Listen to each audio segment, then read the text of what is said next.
Buenos días. Para los que no me conocen, soy la doctora Silvia Martinelli y en el día de hoy vamos a ver revisión, lo que antes llamábamos retratamiento. La terapia ortodóntica tiene dos objetivos. Un objetivo biológico, que consiste en la eliminación del tejido pulpar y de los microorganismos que puedan encontrarse dentro del sistema de conductos mediante una preparación químico-mecánica. Y por otro lado, un objetivo mecánico que consiste en la obturación tridimensional del mismo que permita un sellado hermético para lograr o mantener la salud de los tejidos perirradiculares. Si la endodoncia se ha realizado bajo los principios clínicos y condiciones de asepsia requerida, el porcentaje de éxito es de 96% en dientes vitales y 86% en dientes necróticos con patología perirradicular. Diversos estudios han establecido parámetros de éxito y fracaso basándose en hallazgos clínicos y radiográficos. Éxito, pues tenemos acá reparación completa, que es cuando hay ausencia de signos y síntomas clínicos, como podría ser dolor, inflamación, supuración, y radiográficamente vemos una continuidad y un grosor normal del ligamento. En reparación, que es cuando hay ausencia de signos y síntomas clínicos, pero todavía se mantiene alguna zona radiolúcida a nivel de los tejidos perirradiculares que está reparando. Reparación incierta es cuando hay ausencia de signos y síntomas clínicos, pero persiste algún hallazgo radiográfico. Y ausencia de reparación o fracaso, tenemos la presencia de signos y síntomas clínicos característicos de una periodontitis apical y radiográficamente no hay evidencia de reducción del tamaño de la lesión o se ha formado una nueva lesión radiolúcida. Existen dos variables más a tener en cuenta para determinar el éxito o fracaso. Por un lado, verificar el sellado coronal que sea permanente, que impida la microfiltración y una posible reinfección del conducto. Y por otro lado, en aquellos casos de reparación incierta, hay que controlar clínica y radiográficamente por periodos más prolongados, 4 a 6 años, porque la reparación puede verse retardada o inclusive mantenerse por un largo periodo sin que necesariamente sea un fracaso.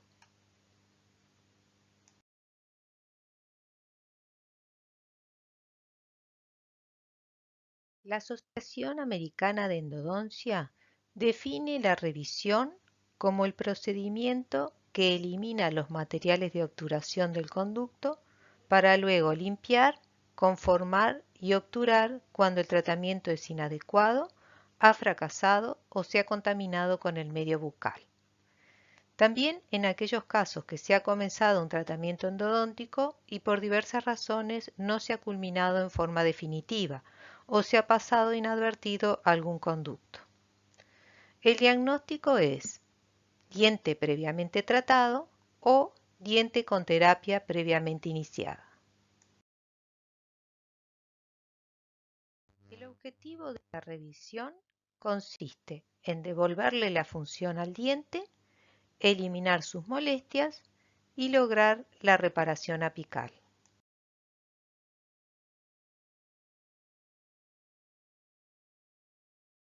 ¿Qué nos indica que un tratamiento fracasó? Existen signos y síntomas que nos dan pauta de que el tratamiento falló. Por ejemplo, presencia de fístula activa, sintomatología espontánea o provocada a la percusión, una zona radiolúcida en el ápice en desarrollo o que no desaparece. Es lo que llamamos fracaso real.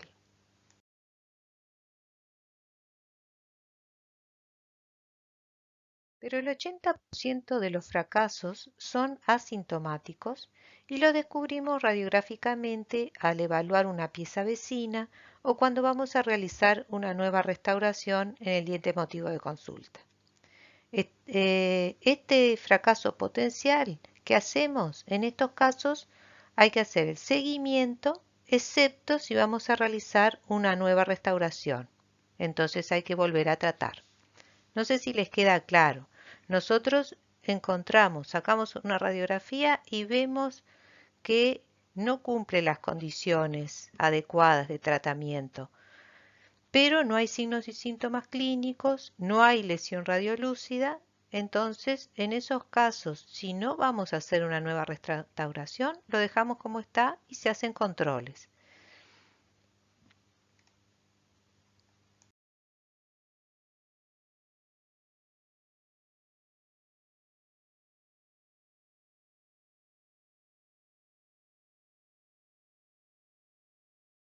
Antes de encarar un nuevo tratamiento, es preciso evaluar el pronóstico de la pieza. Y ahí vamos a ver el grado de destrucción dentaria, o sea que si está muy destruido donde después no se va a poder rehabilitar, no se hace la endodoncia. Presencia de bolsas, la profundidad que tienen, la movilidad de la pieza. Después tenemos que ver las proporciones coronorradiculares que sean favorables, porque si estamos en presencia de una raíz muy corta donde no se va a poder lograr una buena retención con el perno, entonces en ese caso el pronóstico es desfavorable. Tenemos que ver las fracturas y las perforaciones, a ver si pueden ser reparadas o no.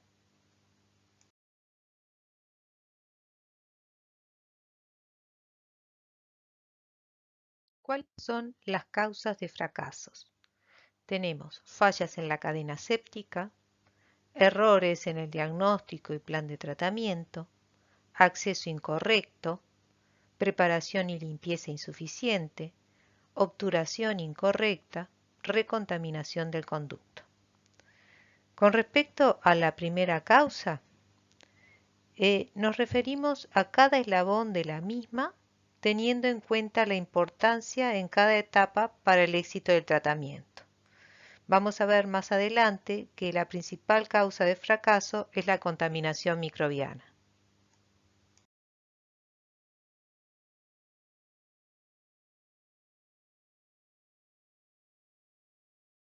Errores en el diagnóstico y plan de tratamiento por una falsa interpretación de las lesiones orales. Pueden existir zonas radiolúcidas próximas al ápice que parezcan lesiones de origen pulpar y no lo sean, como por ejemplo el ameloblastoma, que es una neoplasia verdadera que puede ubicarse en los maxilares, pero en general esas piezas dentales próximas están vitales y están asintomáticas. Existen otras lesiones del desarrollo, como el quiste fisural mediano anterior del maxilar superior, que está en el conducto incisivo o cerca de él. Y después el glóbulo maxilar, que se ubica por lo general entre incisivo lateral y canino superior, y es característico con esa forma de pera invertida. Estos dos últimos se diagnostican por su ubicación y su aspecto. Y también están involucrados en general con piezas vitales y asintomáticas.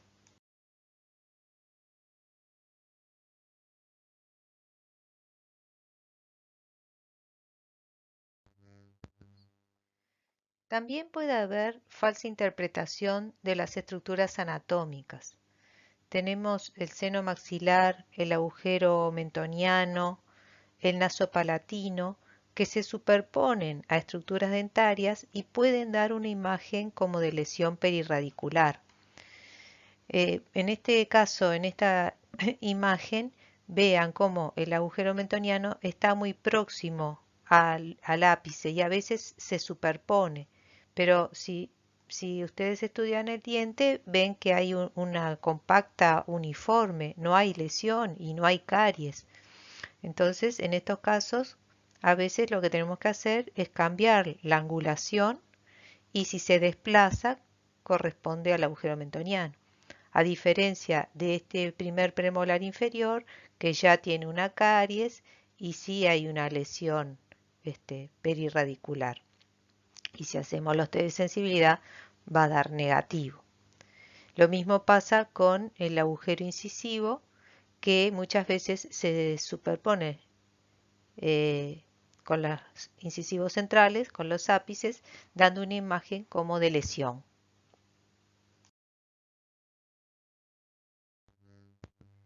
Errores de angulación en la toma radiográfica. Muchas veces en el sector posterior-superior se superponen estructuras anatómicas como son el seno maxilar, la apófisis cigomática y no nos deja ver bien los ápices de las raíces del primero y segundo molar superior. En estos casos tenemos que cambiar la técnica, usar técnica de paralelismo, o sea, que el rayo entre perpendicular al diente y a la placa. Después otro error que se nos presenta es que la imagen puede quedar alargada porque le dimos poca angulación, o sea, cuando queda alargada la imagen hay que aumentar la angulación vertical y cuando queda cortada hay que disminuir la angulación vertical. Errores en el procesado de la película. Lo primero que tenemos que tener en cuenta es que las soluciones que estamos usando estén frescas, transparentes. Si el revelador está envejecido, tiene un color Coca-Cola y eso hay que descartarlo. Si nosotros dejamos mucho tiempo la radiografía en el revelador, nos va a quedar muy oscura. Y si la dejamos poco tiempo, queda demasiado clara y tampoco vemos. En general, se coloca la placa en el revelador, se espera que aparezca la imagen y luego se pasa al agua y al fijador. Y en el fijador tiene que estar el doble de tiempo que en el revelador. Otro de los problemas que tenemos con las radiografías es que a veces aparece como un puntillado sobre la placa, que eso nos está indicando que la radiografía, la placa está envejecida porque se contaminó con humedad o con la luz.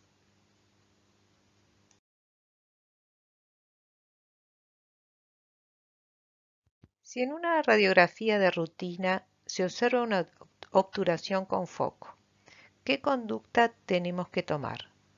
Primero, buscar radiografías anteriores si es posible y compararlas con las actuales. Y si no las tenemos, hacemos un seguimiento en el tiempo observando si está en vías de reparación. O sea, a partir de ahora se van haciendo controles y vamos viendo si se reduce esa zona radiolúcida.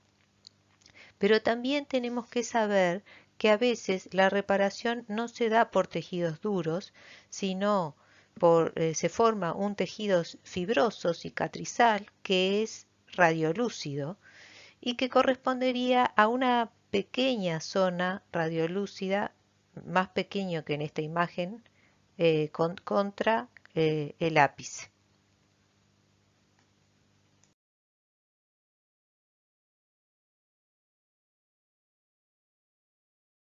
Acceso incorrecto a cámara y conductos. La cavidad de acceso puede estar subextendida o sobreextendida.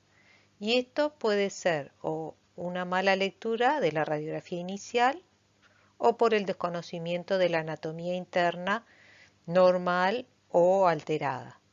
En una radiografía, ¿qué es lo que tenemos que estudiar?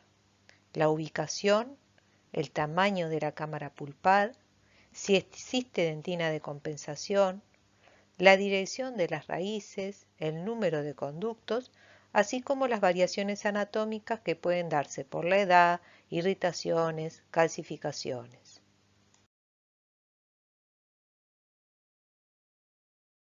Una preparación insuficiente puede ser, por ejemplo, cuando exponemos los cuernos pulpares sin levantar el techo de cámara.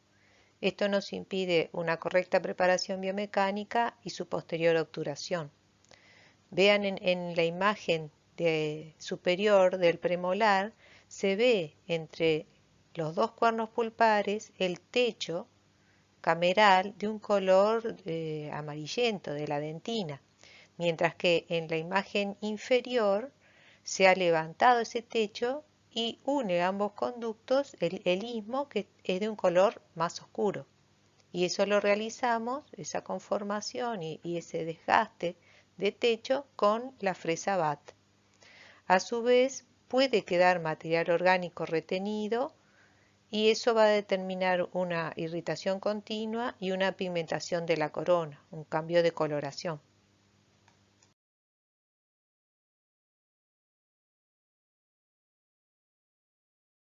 Muchas veces no abarcamos el perímetro cameral, por lo cual podemos obviar algún conducto que no lo buscamos por desconocimiento. Los errores más frecuentes son en los primeros molares superiores, que presentan en su raíz mesiovestibular un segundo conducto en un 90% de los casos. En los segundos molares superiores también puede haber un cuarto conducto con un poco menos de un porcentaje un poquito más bajo. En estos casos es necesario hacer un enfoque distalizado para poder observarlo. También los molares inferiores pueden tener un cuarto conducto en su raíz distal, pero es menos frecuente. Si tiene un conducto, este es más amplio, ovalado y está centrado. Si tiene dos conductos, se va a encontrar uno más hacia vestibular y entonces hay que buscar hacia lingual. También los segundos premolares superiores, hay que recordar que aunque tengan una raíz, pueden tener dos conductos en un 40% de los casos. Lo mismo los incisivos inferiores, que pueden tener dos conductos en un 40% de los casos, y los caninos inferiores y premolares inferiores puede pasar que tengan dos conductos. Luego de realizar el acceso coronario, hacemos el acceso al conducto por medio de los desgastes compensatorios para que nos permita llegar al tercio apical sin interferencias. En el caso de los molares, siempre vamos a hacer el desgaste opuesto a la furca. Se realiza con fresas gate y nos apoyamos en la pared que lleva el nombre del conducto. Si estamos en un mesio vestibular, nos vamos a apoyar en la pared mesial y vestibular. Si estamos en un conducto mesiolingual, en la pared mesial y lingual. Y en el disto vestibular, en la pared distal y vestibular.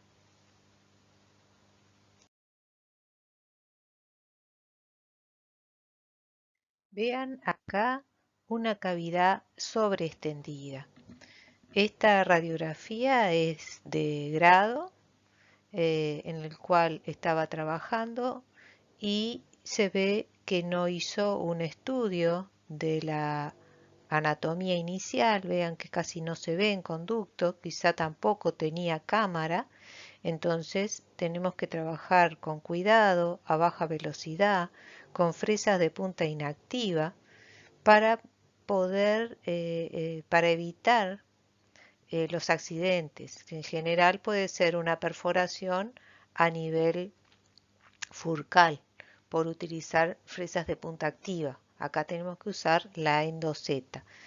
Y también se pueden dar en otros lados perforaciones como en las paredes laterales cuando no tenemos en cuenta la dirección de el molar. Muchas veces los molares inferiores están inclinados hacia mesial, ya sea por falta de alguna pieza vecina, y clínicamente en boca a veces no nos damos cuenta. Tiene que ser en la radiografía que veamos la inclinación.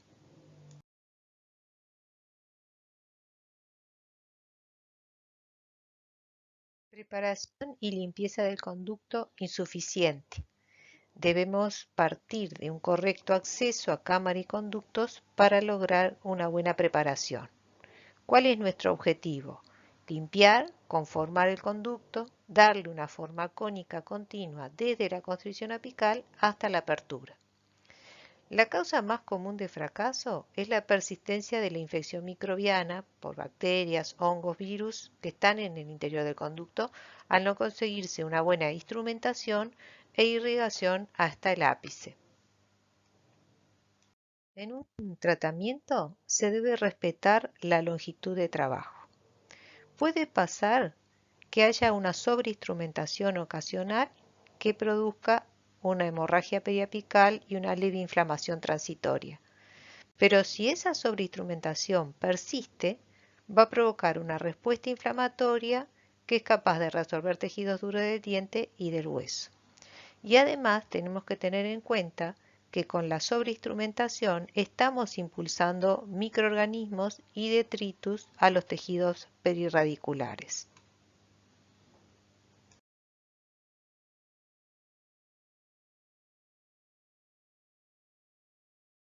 La limpieza del conducto puede ser insuficiente cuando se nos fractura un instrumento, ya que éste va a actuar como obstáculo impidiendo una limpieza y conformación adecuada.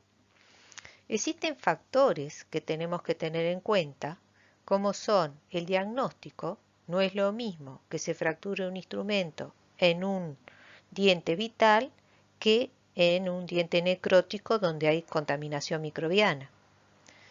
La etapa de tratamiento en que nos encontremos, si se fracturó luego que se había hecho la limpieza y conformación o antes, y en qué zona del conducto se fracturó el instrumento, si estamos en tercio cervical, medio apical o en este caso que vean que es un lentulo que está abarcando todo el conducto.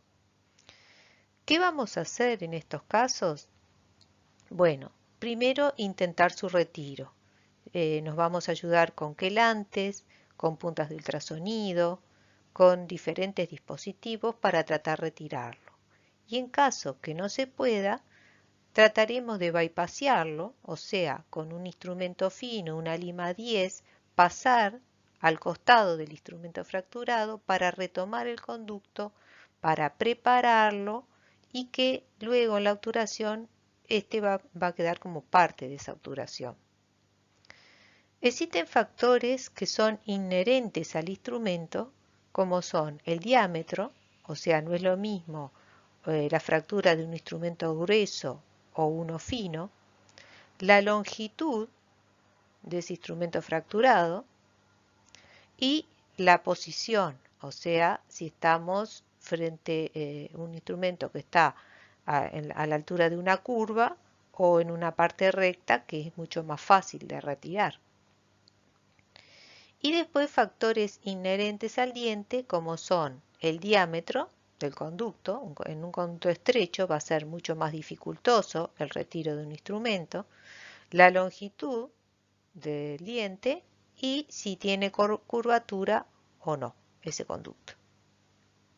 Acá ven diferentes métodos para retirar el instrumento. En este caso se hace una modificación de la fresa gate, un desgaste con un disco de carborundum hasta la parte más ancha del pimpollo. Se hace como, ven, un desgaste, quedando todo parte activa porque se desgasta la punta, parte activa lateral y punta. Entonces se lleva al conducto y se crea como una plataforma donde está el instrumento. Y luego, con puntas de ultrasonido y el uso de quelantes, vamos a ir desgastando alrededor del instrumento para tratar de aflojarlo y después con la irrigación que éste se desprenda de las paredes de dentina y caiga. Y bueno, y si no fuera posible, habrá que pasar por un costadito, ir desgastando para tratar de pasar con una lima fina tras del costado para llegar al tercio apical.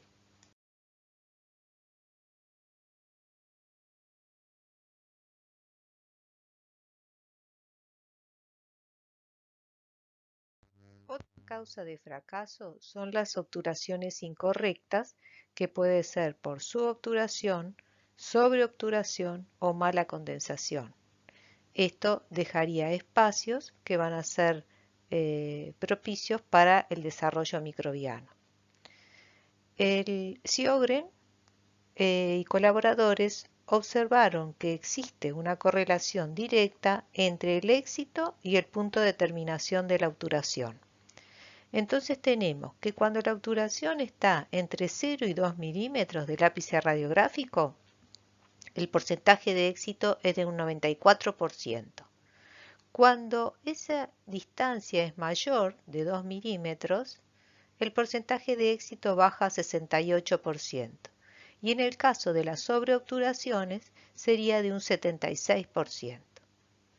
Cuando hablamos de revisiones, tenemos que los porcentajes son aún más bajos. Cuando la obturación queda entre 0 y 2 milímetros sería de un 67%, mayor a 2 milímetros de un 65% y las sobreobturaciones a un 50%.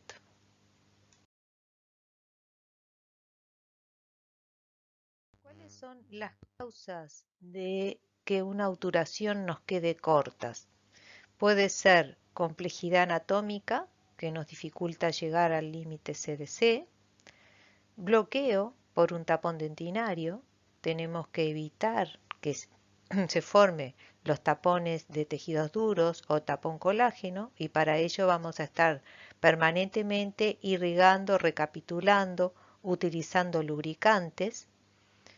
Después escalones que impiden llegar a la longitud, ya sea porque el conducto es curvo y no utilizamos instrumentos flexibles o no los precurvamos o utilizamos limas de mayor diámetro que nos pueden hacer que nos quede escalón y que perdemos la curva. Fracturas de instrumento, como ya vimos, que quede bloqueada la luz del conducto y no nos deje llegar al tercio apical, y calcificaciones. Cuando estamos en presencia de calcificaciones, mirando una radiografía no podemos decir que un conducto está calcificado. Siempre tenemos que hacer el intento de tratamiento. Y para ello nos vamos a ayudar con quelantes, limas extrafinas, iremos haciendo desgastes y sacando radiografías para ver si no nos estamos desviando. Podemos usar materiales de contraste para ver qué dirección estamos llevando, si vamos bien o nos estamos desviando. Y bueno, y mucha irrigación y paciencia para poder acceder a esos conductos.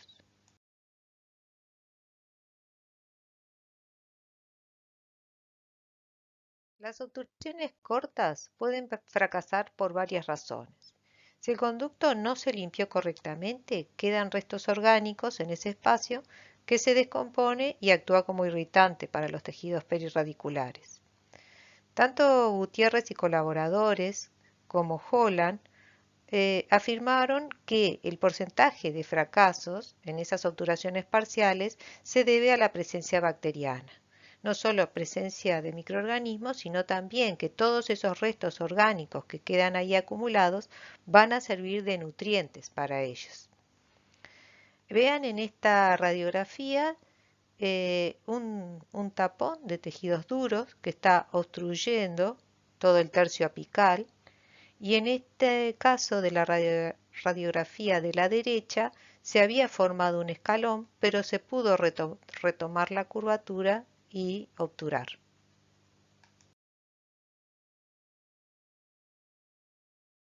En este caso la obturación está corta, se hizo nuevamente el tratamiento buscando la longitud de trabajo adecuada, se preparó el conducto y se volvió a obturar.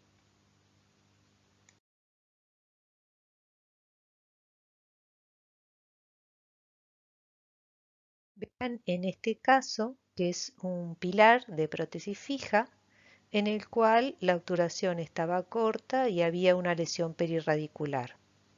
Se retiró el perno, se realizó preparación coronaria con cementado de una banda de cobre y se hizo la limpieza y conformación del conducto, se dejó con medicación, porque recuerden que las piezas que hay que volver a tratar, siempre hay presencia de infección secundaria. Necesitamos colocar una medicación y luego se obturó.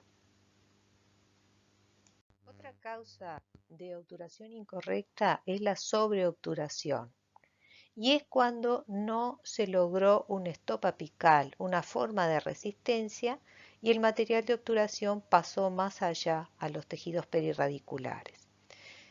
En las sobreobturaciones no impide la reparación, pero sí se va a ver esta retardada. Si a la sobreobturación le agregamos de que no hay un buen sellado apical, entonces en estos casos va a haber filtración microbiana y esto sí va a llevar al fracaso.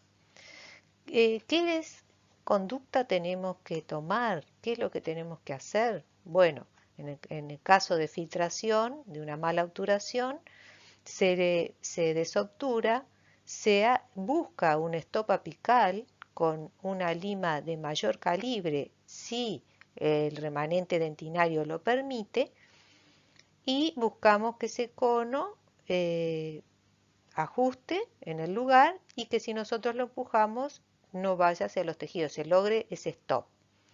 En el caso de que el remanente dentinario fuera escaso, estuviera debilitado y no nos permite seguir ensanchando, tendremos que hacer una matriz apical.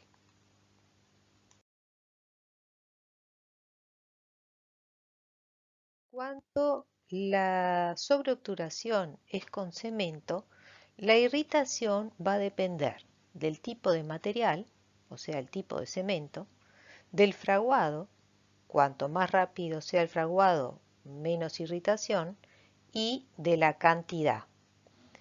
La sobreobturación con cemento es fagocitada por los macrófagos. Se espera su reabsorción alrededor de un año y se van haciendo controles posteriores. A veces el organismo lo encapsula con un tejido fibroso existiendo una reacción de cuerpo extraño.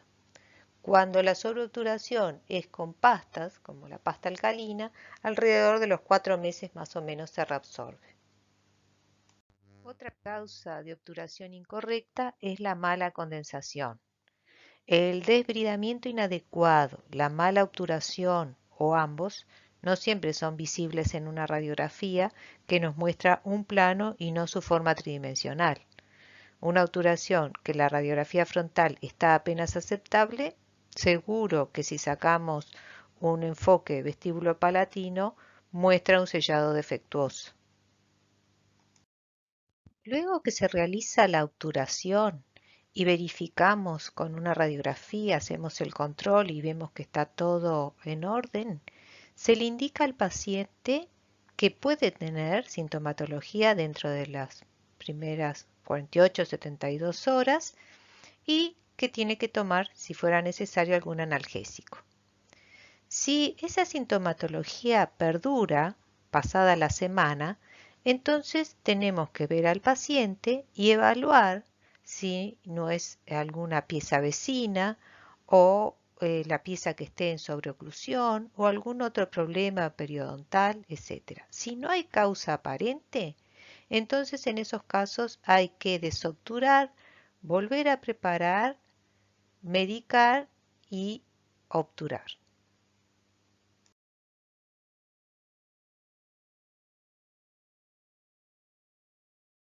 Otra causa de fracaso, como vimos, es la recontaminación del conducto. Un sellado coronal defectuoso, ya sea provisorio o permanente, puede causar filtración salival y contaminación microbiana de la obturación, y eso nos va a llevar a una lesión perirradicular. Es importante que la reconstrucción coronaria sea inmediata y en forma correcta, evitando la filtración. El paciente debe conocer los riesgos para evitar futuros fracasos. Los trabajos de Toravinejad y colaboradores demostraron la penetración de microorganismos a través de los conductos obturados, que estaban sin sellado coronario, dependiendo la rapidez de contaminación del tipo de microorganismo. Ray y Trope demostraron que el pronóstico a largo plazo está relacionado directamente con el sellado coronal. Luego de realizar la limpieza y conformación, vamos a tener que utilizar una medicación que actúe tanto sobre los anaerobios estrictos como los anaerobios facultativos, porque al no tener un sellado hubo contaminación con el medio bucal. Entonces, el hidróxido de calcio, como ustedes se acuerdan, va a actuar sobre los anaerobios estrictos y le vamos a agregar una medicación que actúe sobre los facultativos, como puede ser o paramono, o iodoformo, o clorhexidina líquida o en gel al 2%.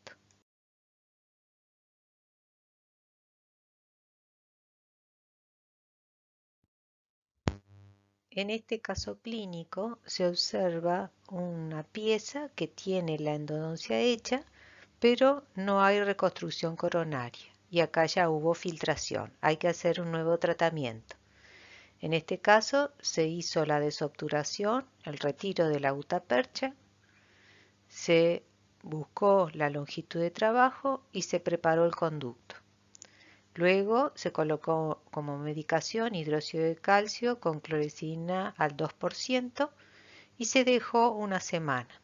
Y a la siguiente sesión se realizó la obturación definitiva, para luego darle pase a la rehabilitación lo más rápido posible.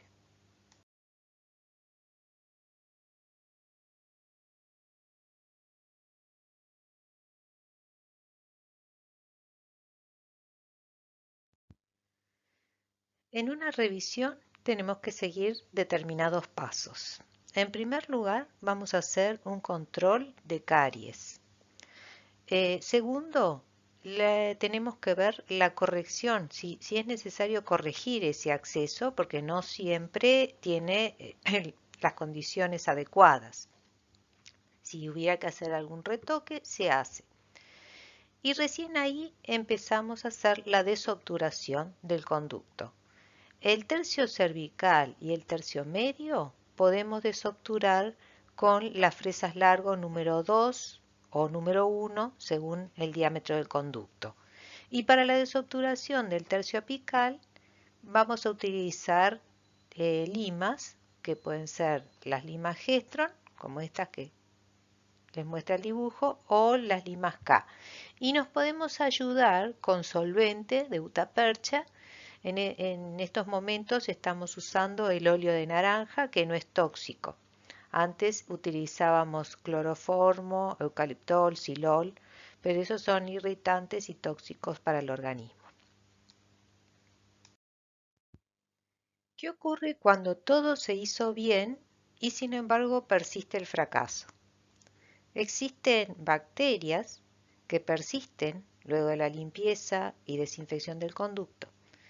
Y se mantiene como una cantidad crítica que puede perpetuar la inflamación.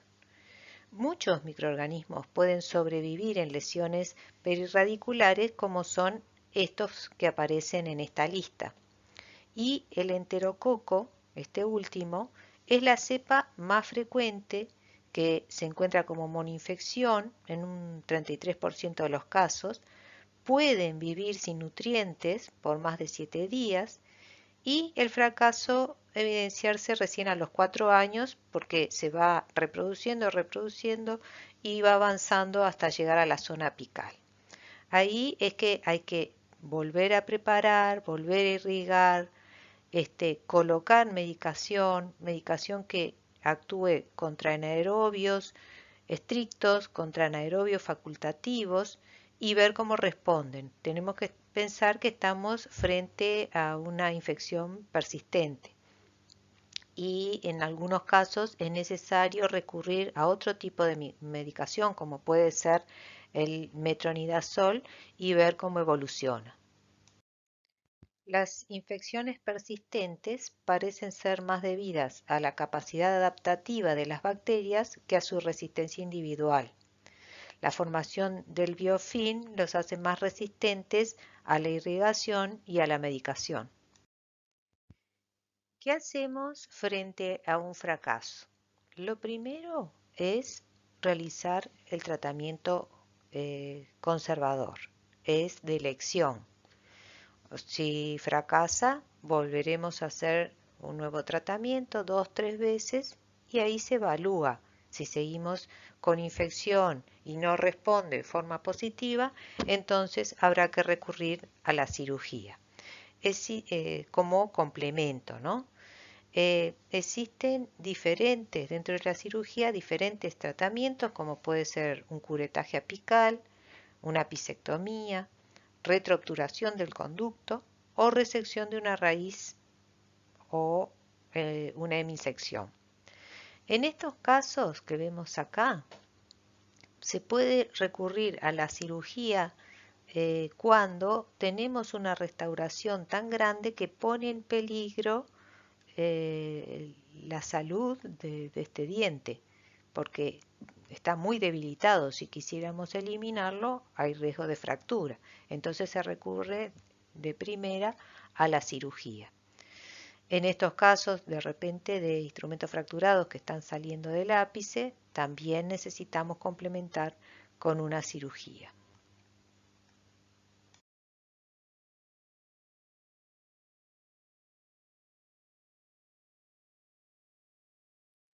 Para lograr un acceso adecuado, se deben retirar las restauraciones fijas.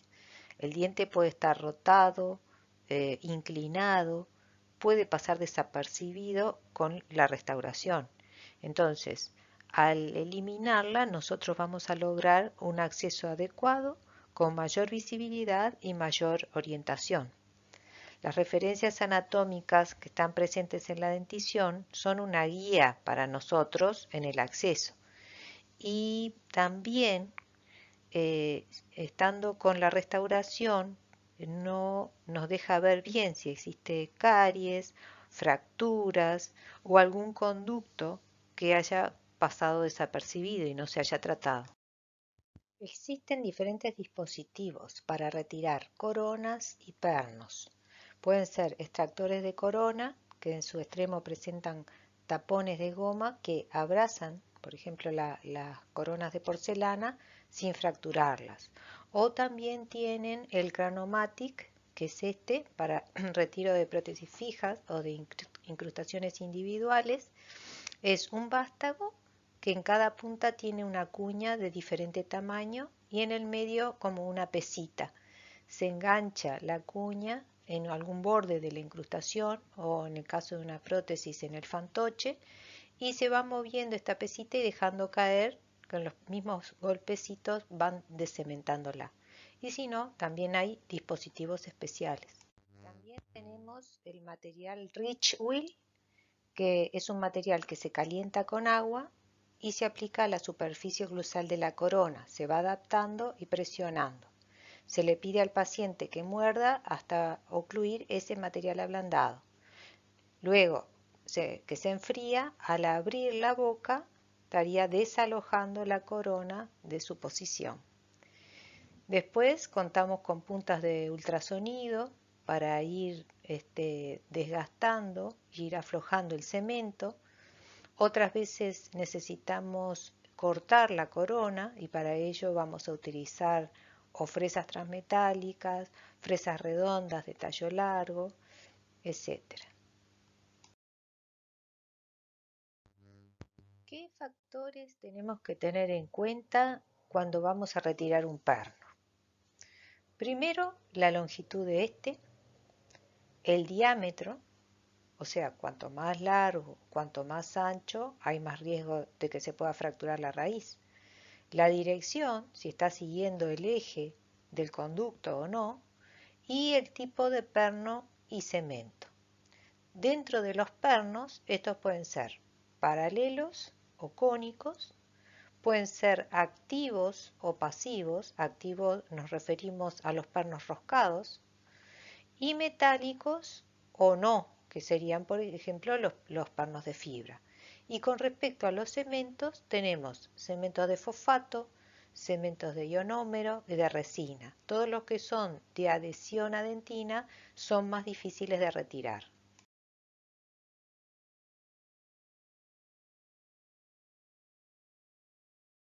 En este caso, donde el paciente presenta una prótesis fija desadaptada con filtración coronaria y con caries, ¿no? Luego que se retiró la prótesis, se hizo eliminación total de caries, preparación coronaria con banda de cobre y bueno, y luego los pasos siguientes, longitud de trabajo, preparación del conducto y colocación de una medicación de demora. Y a la siguiente vez se obturó. Muchas veces se nos presentan casos de pulpotomías o necropulpectomías parciales. Estas técnicas ocasionan con el tiempo calcificaciones de la pulpa, lo que hacen difícil el tratamiento. Acá es necesario utilizar, bueno, lupas o algún tipo de aumento, limas finas, quelantes, una buena iluminación para poder acceder a los conductos.